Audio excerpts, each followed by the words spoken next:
আজকে আমি আপনাদের সাথে শেয়ার করছি টাটকিনি মাছ বা বাটা মাছের ঝোল কিভাবে রান্না করছি আমি। এই গরমের মধ্যে এইরকম ছোট মাছের ঝোল কিন্তু আমাদের শরীরের জন্য অনেক উপকার। মাছগুলো খুব ফ্রেশ ছিল, আনার পর আমি কেটে নিয়েছি এবং পরিষ্কার করে লবণ দিয়ে কয়েকবার ভালো করে ধুয়ে নিয়েছি। এখন আমি রান্নায় চলে যাচ্ছি।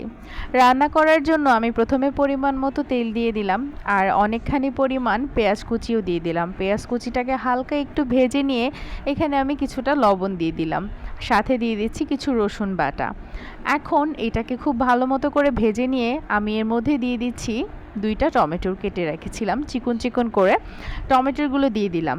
এখন দিয়ে একটু হালকা হাতে নেড়ে চেড়ে টমেটোটাকে আমি পেঁয়াজের সাথে মিশিয়ে নেব। এরপর যখন একটু ভাজা ভাজা হয়ে যাবে ওই মুহূর্তে আমি কিছু পানি দিয়ে দিলাম, দিয়ে দিচ্ছি মরিচের গুঁড়া, হলুদের গুঁড়া, ধনে গুঁড়া। অবশ্যই সব কিছু আপনারা পরিমাণ মতোই দিবেন যতটুকু মাছ রান্না করবেন। এখন আমি মশলাটাকে খুব ভালো মতো করে কষিয়ে নিচ্ছি। মশলাটা যখন খুব ভালো মতো করে কষানো হয়ে যাবে, ওপর থেকে তেল চলে আসবে, তখন মাছগুলো দিয়ে দিচ্ছি এর মধ্যে। মাছগুলো দিয়ে কিছুক্ষণ আমি নেড়ে চেড়ে কষিয়ে নিব। মাছগুলো একটু ভালো মতো করে কষানো হয়ে গেলেই এর মধ্যে আমি পরিমাণ মতো পানি দিয়ে দিচ্ছি।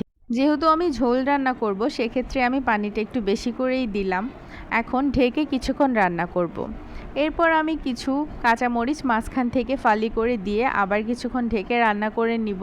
বলক চলে আসার পর আবার কিছুক্ষণ ঢেকে রাখবো। মাছগুলো রান্না হয়ে যাওয়ার পর আমি যতটুকু পরিমাণ ঝোল রাখবো ঠিক ওই পর্যায়ে আমি ওপর থেকে ধনেপাতা কুচিটা দিয়ে কিছুক্ষণ নেড়ে চেড়ে আবার একটু ঢেকে আমি এটাকে রান্না করে নিব। মিনিট খানিক রান্না করলে কিন্তু একদম রেডি হয়ে যাবে আমার টাটকিনি মাছের এই ঝোলটা বা বাটা মাছের ঝোল।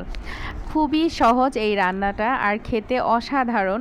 আমার বাসায় তো এটা খুবই জনপ্রিয় একটা খাবার বলতে পারেন।